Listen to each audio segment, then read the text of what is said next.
Hi students, இன்னைக்கு நம்மளோட வீடியோவில் என்ன பார்க்க இருக்கிறோம் என்று சொன்னால், முதன்மை எண்களும் அதோட சேர்ந்து போமசி காண்பது எப்படி, இந்த ரெண்டு டாப்பிக்கையும் தான் இந்த வீடியோவில் பார்க்க இருக்கோம்.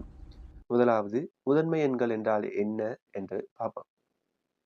அதாவது முதன்மை எண்கள் என்று சொல்லப்படுவது ஒன்றாலும் தன்னாலும் மாத்திரம் வகுப்படக்கூடிய எண்கள்.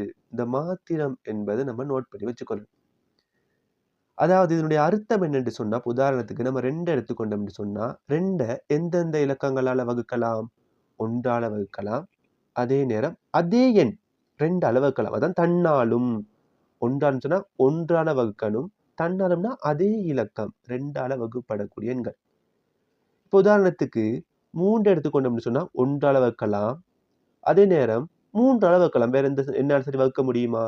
வேற எந்த ஒரு எண்ணாலையும் வகுக்க முடியாது. உதாரணத்துக்கு நம்ம 4 எடுத்துக்கொண்டோம் என்று சொன்னா அதை 1ஆல வகுக்கலாம்.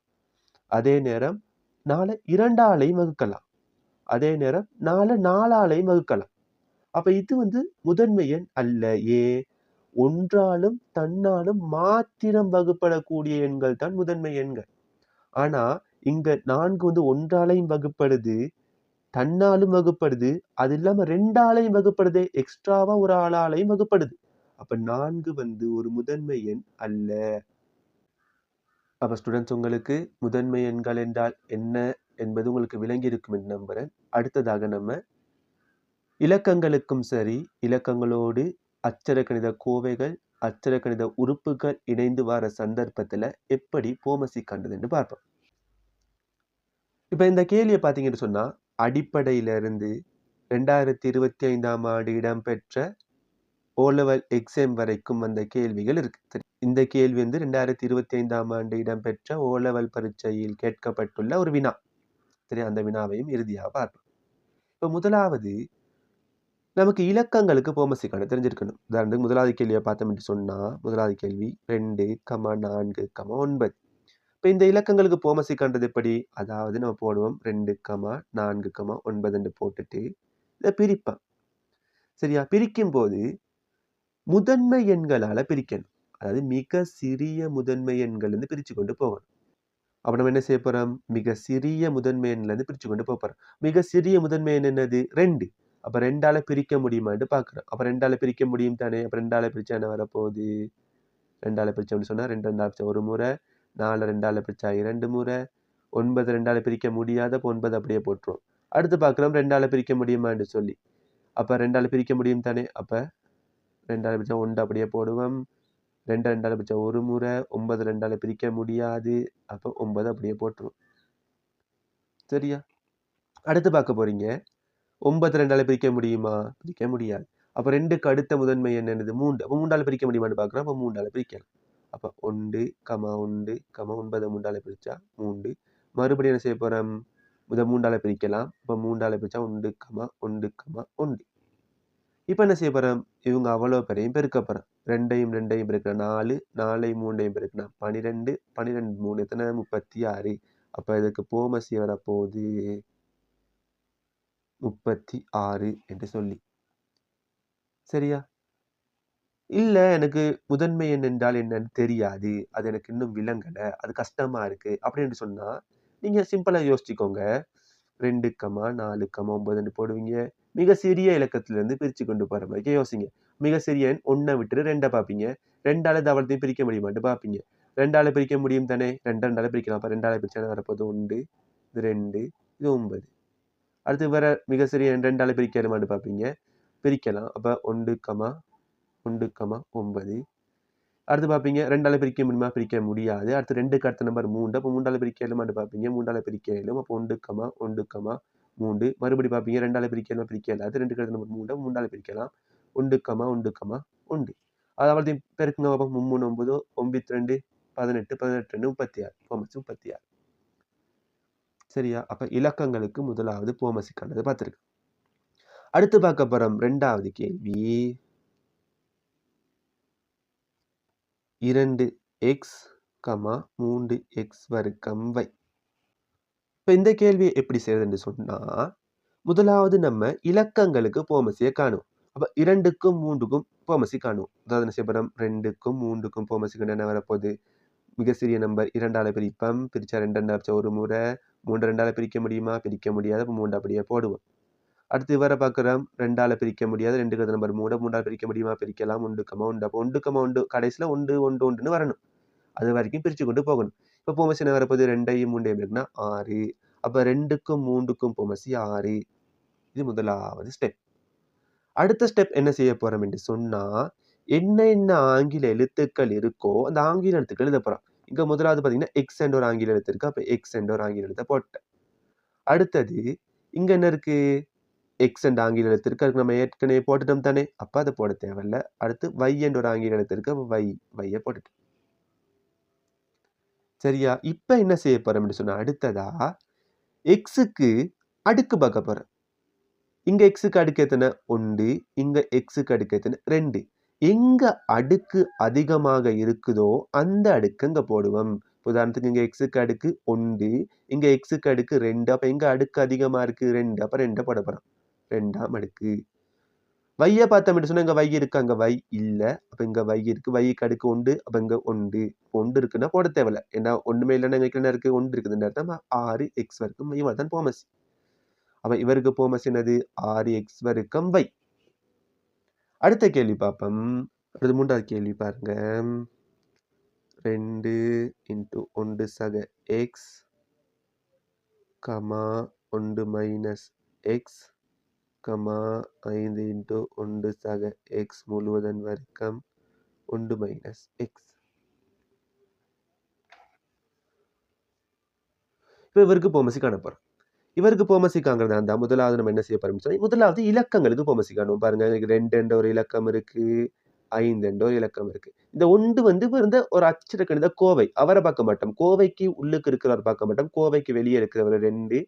இங்க 1 இருக்கு தானே? இங்க 1 இருக்கு. அப்ப 2 1 5.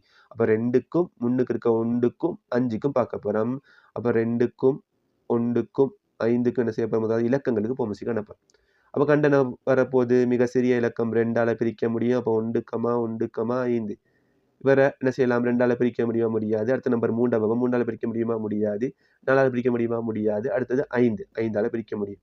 1, 1. அப்ப 5ஐயும் 2ஐயும் பெருக்கினா வரப்போகுது 10. இப்ப பாருங்க, இலக்கங்களுக்கு நம்ம போமசி கண்டுட்டோம். இலக்கங்களுக்கு போமசி கண்டதுக்கு பிறகு என்ன அச்சர கணித கோவைகள் இருக்கோ அந்த கோவைகளை எழுத போறோம். நம்ம மேல பார்த்தா என்னென்ன அச்சர கணித உறுப்புகள் இருந்துச்சோ அந்த அச்சர கணித உறுப்புகளை எழுதினோம். அதே மாதிரி இதுல இருக்கிற அச்சர கணித கோவைகள் என்ன செய்ய போறோம்? எழுத போறோம். அப்ப 1 சக எக்ஸ்ங்கிற ஒரு அச்சர கணித கோவை இருக்கு. 1 மைனஸ் எக்ஸ் என்ற ஒரு அச்சர கணித கோவை இருக்கு. 1 சக எக்ஸ்ங்கிற அச்சர கணித கோவை இருக்கு. அதை ஏற்கனவே எழுதிட்டோம். 1 மைனஸ் எக்ஸ்ங்கிற ஒரு அச்சர கணித கோவை இருக்கு. அதையும் நம்ம ஏற்கனவே எழுதிட்டோம். அடுத்து நம்ம என்ன செய்ய போறோம்? மேல செஞ்சோம் தெரியுமா? அதே வேலையை தான் இங்கேயும் செய்ய போறோம். அதாவது 1 சக எக்ஸ்ங்கிற அச்சர கணித கோவைக்கு எங்க அடுக்கு அதிகமாக இருக்குதுன்னு பார்க்க போறோம். இங்க 1 சக எக்ஸுக்கு அடுக்கு எத்தனை? 1. இங்க 1 சக எக்ஸ்ங்கிற கோவை ஒன்று இருக்கு. இங்க 1 சக எக்ஸ்ங்கிற ஒரு கோவை இருக்கு. அதுக்கு அடுக்கு 2. அப்ப எங்க அடுக்கு அதிகம்? 2. அப்ப 2ஆம் அடுக்க கொண்டு வந்து போட போறோம். அடுத்தது 1 மைனஸ் எக்ஸ் என்ற ஒரு கோவை இருக்கு. அப்ப இங்கேயும் 1 மைனஸ் எக்ஸ், இங்கேயும் 1 மைனஸ் எக்ஸ் என்ற கோவை இருக்கு. எங்க அடுக்கு அதிகம்? இங்கேயும் அடுக்கு உண்டு. அப்ப இங்கேயும் அடுக்கு உண்டு. அப்ப அடுக்கு உண்டு தான் வரப்போகுது. அப்ப இதனுடைய போமசி என்னது? 10 × 1 சக எக்ஸ் முழுவதன் வர்க்கம் × 1 மைனஸ் எக்ஸ். இவ்வளவுதான் போமசி காண்றது. இதே மாதிரி 4வது கேள்வி பார்ப்போம். 4வது கேள்வியில வந்து அச்சர கணித கோவையும் இருக்கு. அதே நேரம் அச்சர கணித உறுப்பும் இருக்கு.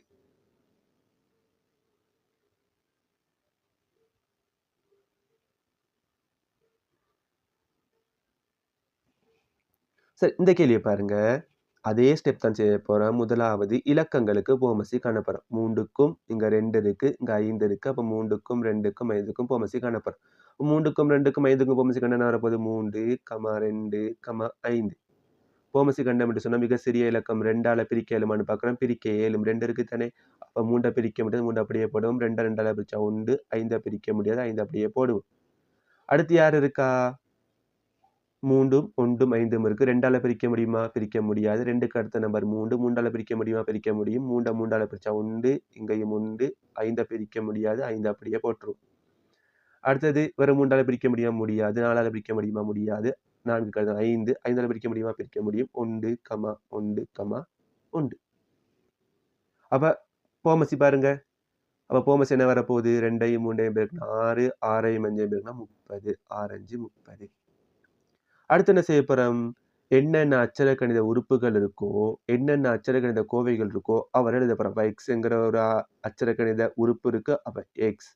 இங்க 2 சக எக்ஸ்ங்கிற ஒரு அட்சரக்கணித கோவை இருக்கு. அதை எழுதிட்டேன். இங்க நிக்கல 2 சக எக்ஸ் அதை ஏற்கனவே எழுதிட்டோம். எக்ஸையும் எழுதிட்டோம். ஏற்கனவே எழுதிட்டோம். அடுத்து எக்ஸுக்கு எங்க அடுக்கு அதிகம் பார்க்க போறோம். இங்க எக்ஸுக்கு அடுக்கு 1, இங்க எக்ஸுக்கு அடுக்கு 2. அப்ப எங்க அதிகம்? அப்ப எக்ஸினுடைய 2ஆம் அடுக்கு. அடுத்து 2 சக எக்ஸுங்கிற ஒரு அட்சரக்கணித கோவை இருக்கு. அடுக்க பார்க்க போறோம். இங்க அடுக்கு 1, இங்க அடுக்கு 3. அப்ப அடுக்கு எங்க அதிகம்? 3ஆம் அடுக்கு. அப்ப 3 போட போறோம். இவர்தான் போமசி. இந்த ஐடியாஸை வச்சுக்கொண்டு நம்ம என்ன செய்ய போறோம்? 2025ஆம் ஆண்டு இடம்பெற்ற ஓலெவல் பரீட்சையினுடைய கேள்வியை செய்ய போறோம். சரியா?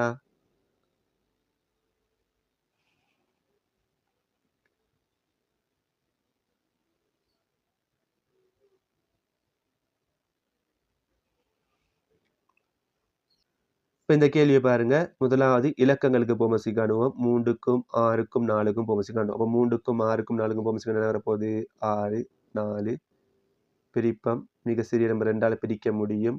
3 பிரிக்க முடியாது. அப்படியே போடுவோம். 6 2ஆல பிரிச்சா 3, 4 பிரிச்சா 2 2 வரப்போகுது. அடுத்து வர பார்க்குறோம் 2ஆல பிரிக்க முடியும். அப்ப 2ஆல பிரிக்க போறோம். 3 அப்படியே போடுவோம். 3 அப்படியே போடுவோம். 2 2 பிரிச்சா 1. அது 2க்கு அடுத்த நம்பர் 3ஆல பிரிக்க முடியும். 3 1, 1, 1. அப்ப போமசி என்ன வரப்போகுது? 2 4 4 12. இலக்கங்களுக்கு போமசியை கண்டுட்டோம். இலக்கங்களுக்கு போமசியை கண்டதுக்கு பிறகு என்னென்ன அட்சரக்கணித உறுப்புகள் இருக்கோ அந்த உறுப்புகள் எழுத போறோம். அப்ப எக்ஸ் என்ற ஒரு அட்சரக்கணித உறுப்பு இருக்கு. இங்கேயும் எக்ஸ் இருக்கு. ஏற்கனவே எழுதிட்டோம் தானே. அப்ப எழுத தேவையில்லை. y என்ற ஒரு புதிய அட்சரக்கணித உறுப்பு இருக்கு. அப்ப y போட்டுட்டோம். அப்ப இங்க எக்ஸ் இருக்கு. ஏற்கனவே எழுதிட்டோம். y இருக்கு. ஏற்கனவே எழுதிட்டோம். அடுத்து என்ன செய்ய போறோம்? அடுக்க பார்க்க போறோம். எக்ஸுக்கு எங்க அடுக்கு அதிகம்? இங்க எக்ஸுக்கு அடுக்கு 1, இங்க எக்ஸுக்கு அடுக்கு 1, இங்க எக்ஸுக்கு அடுக்கு 2. அப்ப 2ஆம் அடுக்கு தான் அதிகம். அப்ப 2 போட்டேன். அடுத்து வையை பார்க்க போறோம். வைக்கு எங்க அடுக்கு அதிகம்? இங்க வைக்கு அடுக்கு 1, இங்க வைக்கு அடுக்கு 1, இங்க வையே இல்ல. பதிக்கூடிய அடுக்கு 1. அப்ப வைக்கு 1ஆம் அடுக்கு. அப்ப இதனுடைய போமஸ் என்ன ஆன்சர்? 12x வர்க்கம் வையினுடைய 1ஆம் அடுக்கு. இதை எழுதலாம் 12x வர்க்கம் y என்று எழுதலாம்.